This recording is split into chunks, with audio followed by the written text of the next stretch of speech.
Medford child is fighting to stay alive at this hour after being found in a hot trunk of a car. NBC5 News arrived along the 30th block of South Columbus Avenue shortly after the first call tonight. NBC5's Elizabeth Ruiz spoke with neighbors about what happened.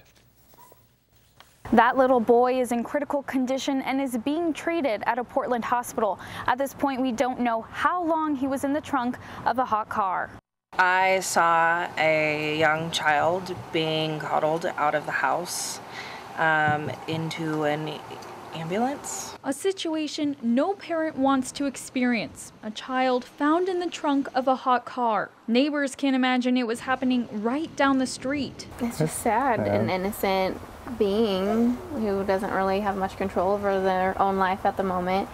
Just hoping it was nothing malicious. At this early point in the investigation, police tape is set up blocking alley access to the garage of a home. Shortly before 7:30, Medford police and Jackson County detectives converged on the scene while the 6-year-old boy was rushed to Asante Rogue Regional Medical Center. Dispatchers say a woman believed to be the mother reported her son was found inside a trunk of a car. I am actually quite surprised to even hear that because that's a very loving family. Tonight, he's in critical condition, being treated for a heat-related illness. Neighbors hope the child will make it through and that the situation won't go unnoticed. Whether it was purposeful or an accident, regardless, that something is justified by them is what I really hope for.